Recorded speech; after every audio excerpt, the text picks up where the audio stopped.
किसी गांव में एक बूढ़ी औरत अपनी दो बेटियों के साथ एक छोटी सी झोंपड़ी में रहती थी। लड़कियां सारा दिन खूबसूरत हिजाब बनाने का काम करती थीं और वो बूढ़ी औरत उनको पुल के पार मौजूद बाजार में जाकर बेच देती थी और उन पैसों से खाना खरीद कर घर वापस आती थी। एक सुबह मामूल के मुताबिक वो बूढ़ी औरत अपना सामान लेकर शहर की तरफ रवाना हुई। वो जब पुल पार कर ही रही थी तो उसने एक इंसानी सर को पुल पर पड़ा हुआ देखा। वो खौफजदा होकर वापस पलटने लगी कि अचानक उस सर ने बोलना शुरू किया, मुझे भी अपने साथ घर ले चलिए, मुझे भी अपने साथ घर ले चलिए। वो बूढ़ी औरत एक सर को बोलता देखकर खौफ के आलम में पागलों की तरह घर की तरफ भागने लगी, इस बात से अनजान कि वो सर उछलता कूदता उसके पीछे ही चला आ रहा है। जब बूढ़ी औरत अपने घर पहुंची तो वो सर बगैर इजाजत उसके घर घुस आया। दोनों लड़कियों को उनकी माँ ने सारी बात बताई तो वो दोनों उसे देखकर बहुत खौफजदा हो गईं। आज उनकी माँ हिजाब बेच नहीं पाई थी, इसलिए आज उन्हें भूखा ही रहना था। तीनों माँ बेटियां गुस्से से उस इंसानी सर को कोसने लगीं। रात के वक्त इस सर को भूख लगी तो वो कहने लगा, क्या इस घर में खाना नहीं खाया जाता? मैं जब से यहाँ आया हूँ किसी ने कुछ नहीं खाया। आज इस घर में खाने के लिए कुछ नहीं है। तुम्हारी वजह से मैं आज बाजार में सामान बेच नहीं पाई। वो बुढ़िया गुस्से से बोली, अच्छा तो आप सबके भूखा रहने की वजह मैं हूँ? हाँ, तुम हो वजह।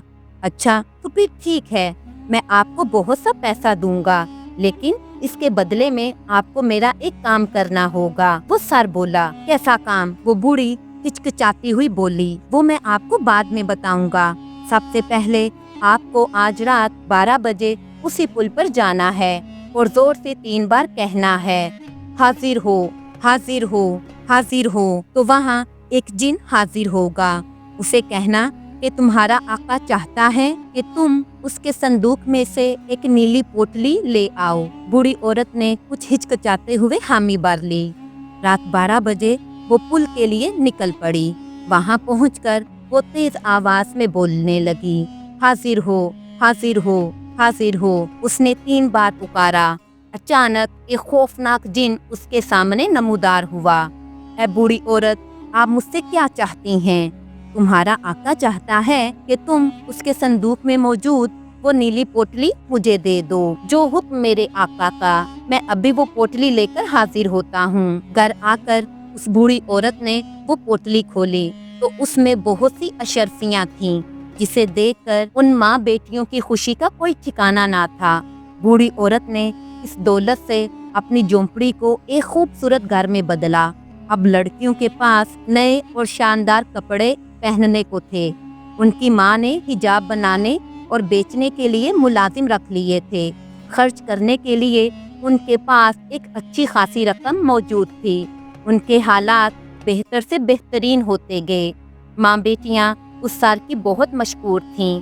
आखिरकार एक दिन उस सर ने उस बूढ़ी औरत से कहा, मैंने तो अपना वादा पूरा किया, अब आपको मेरा एक काम करना है। आपको इस रियासत के सुल्तान को मेरा पैगाम देना है कि वो अपनी बेटी की शादी मुझसे कर दें। क्या क्या कहा तुमने? वो बूढ़ी औरत हैरत से चिल्लाई, मैं ये सुल्तान से कैसे कहूँ कि वो अपनी लाडली और खूबसूरत बेटी की शादी बिना दड़ वाले शख्स से कर दे? वो तो मुझे जान से ही मार डालेगा। मैं कुछ नहीं जानता। वो सर बोला, आपको मेरा ये काम लाजमी करना है।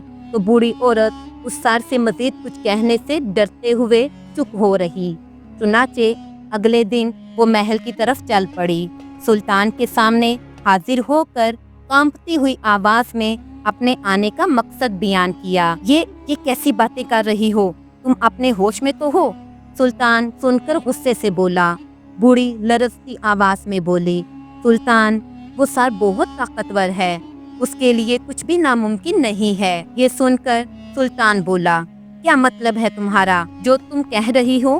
क्या ये सच है? जी आली जां, वो बहुत ताकतवर है। सुल्तान ने कुछ सोचते हुए कहा, ठीक है, अगर वो मेरे बताए हुए 3 काम कर दे तो मैं अपनी बेटी की शादी उससे कर दूंगा। जो आपका हुक्म सुल्तान। अच्छा तो सुनो, क्या तुम वो महल के पार उस पहाड़ी को देख रही हो? उससे कहो वो 40 दिन के अंदर अंदर उस बंजर पहाड़ी को खत्म करके उसे एक खूबसूरत बाग में तब्दील कर दे। ये उसके लिए पहला काम है। अब जाओ और उसे बता दो।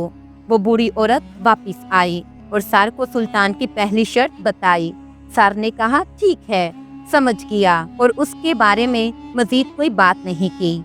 29 दिन की सुबह तक सर सुकून से एक कोने में पड़ा रहा। बूढ़ी औरत सोचने लगी कि ये काम उसकी ताकत से बाहर है। अब वो सुल्तान की बेटी से शादी का ख्याल अपने दिल से निकाल देगा। लेकिन शाम के वक्त उस सर ने उस बूढ़ी औरत से कहा, आपको आज रात पुल पर जाना है और हाजिर हो पुकारना है।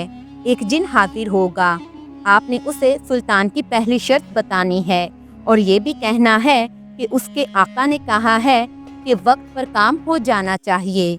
बूढ़ी औरत रात 12 बजे पुल पर खड़ी थी। सर की बताई हुई हदायत पर अमल करते हुए उसने जिन को सर का हुक्म सुनाया। जिन ने भी वक्त पर काम मुकम्मल होने की यकीन दहानी कराई। दूसरी तरफ सुल्तान अपने महल में 40वें दिन का सूरज तलू होने तक इंतजार कर रहा था। उसे पहाड़ी पर कोई भी काम होता दिखाई नहीं दे रहा था। वो खुद से कहने लगा, अगर वो बूढ़ी औरत मुझसे कोई चाल चल रही है तो मैं उसे फांसी पर चढ़ा दूंगा। अगले दिन सुल्तान नींद से जागा तो उसने महसूस किया कि कमरा फूलों की खुशबू से महक रहा है। उसने कमरे की खिड़की का पर्दा हटाया तो उसे सामने पहाड़ी की जगह एक खूबसूरत बाग दिखाई दे रहा था, जिसमें खूबसूरत और रंग बिरंगे फूल खिले हुए थे। सुल्तान हैरान परेशान सोचने लगा, यकीनन इस बूढ़ी औरत का बेटा कोई जिन या जादूगर है। मुझे उसे दूसरा काम सोच समझकर देना चाहिए। अगले दिन बूढ़ी औरत दूसरे हुक्म के इंतजार में महल में मौजूद थी। सुल्तान ने कहा, आइए, आपके बेटे ने मेरी शर्त को बहुत ही अच्छे तरीके से पूरा किया है। दूसरी शर्त ये है कि मुझे 40 दिनों में बाग की दूसरी तरफ एक आलीशान महल बनवा कर दे, जिसका हर एक कमरा दूसरे मुल्क के नायाब चीजों से भरा हुआ हो और हर कमरा दूसरे से ज्यादा शानदार हो। बूढ़ी औरत घर जाते हुए सोच रही थी, ये तो पहाड़ी से ज्यादा मुश्किल काम है, वो ये कभी नहीं कर पाएगा। घर पहुंचकर उसने सर को दूसरी शर्त भी बता दी। सर ने कहा, बस यही काम है? सुल्तान ने तो मुझे ये बच्चों वाला काम दिया है। 29 दिनों तक सर सुकून से रहा। 29 दिन की शाम सर ने उस बूढ़ी औरत को पुल पर जाकर दोबारा उस जिन से मिलने को कहा। बूढ़ी औरत ने जिन से कहा, तुम्हारे आका ने तुम्हें सबसे ज्यादा शानदार महल बनाने का हुक्म दिया है, जो पहले कभी किसी ने ना देखा हो। हुक्म की तामील की जाएगी। 40वें दिन सुल्तान के लिए उसकी शर्त के ऐन मुताबिक महल तैयार था। तीसरी और आखिरी शर्त के लिए बूढ़ी औरत सुल्तान के सामने फिर से मौजूद थी। मैं हैरान हूँ कि आपके बेटे ने बहुत ही खूबसूरत तरीके से दोनों शराइत को पूरा किया है। अब मेरी तीसरी शर्त ये है कि मुझे अपने नए महल के लिए 40 गुलाम चाहिए, जो सब एक ही शक्लो सूरत के हों, एक जैसा चेहरा और एक जैसा ही कदो कामत। इस बार सुल्तान को पूरी उम्मीद थी कि वो सर ये शर्त पूरी नहीं कर पाएगा, लेकिन ये शर्त भी बखूबी पूरी कर दी गई। सुल्तान के पास अब इनकार की कोई गुंजाइश नहीं थी। वो बूढ़ी औरत उस सर को एक चांदी के बर्तन में रखकर सुल्तान के महल में लाई, जिसे देखते ही सुल्तान आग बगुला हो गया। लेकिन शहजादी ने अपने वालिद से कहा, बाबा जान, आपने इनसे वादा किया था और अब आप इसे तोड़ नहीं सकते हैं। ये बात तो आपकी शान के खिलाफ है। मुझे इनसे शादी पर कोई एतराज नहीं है, लेकिन मेरी बेटी, किसी ऐसे इंसान से शादी करना अजीब है। मुझे यकीन है बाबा कि खुदा ने मेरे लिए अच्छा ही सोचा होगा। आखिरकार दोनों की शादी करा दी गई। शादी होते ही वो सर अचानक एक खूबसूरत नौजवान में तब्दील हो गया। शहजादी हैरान परेशान देखती रह गई।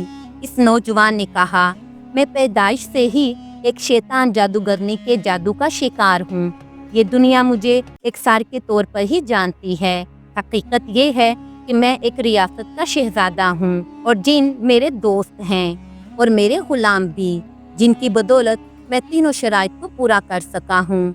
मगर जादू की वजह से मैं एक मुकम्मल इंसान के रूप में नहीं रह सकता हूँ। तो क्या आप शहजादी साहिबा मेरे दोनों रूप कबूल कर पाएंगी? तो उस नौजवान की बात सुनकर शहजादी ने मुस्कुराते हुए कहा, मुझे आपका हर रूप कबूल है। शहजादी का इतना कहना ही था कि एक काली परछाई शहजादे के जिस्म से निकलती हुई हवा में तहलील हो गई। शहजादे ने इंकिशाफ किया कि जिन्नात की वजह से मुझे मालूम हुआ है कि जादूगरनी के जादू का तोड़ एक नेक दिल शहजादी से शादी और उसके दिल से कबूलियत में है। मेरे लिए ये काम सबसे मुश्किल था और इस शैतान जादूगरनी का जादू अब ख़त्म हो गया था, हमेशा हमेशा के लिए। और शहजादी और शहजादा बहुत हंसी खुशी अपनी ज़िंदगी गुजारने लगे थे।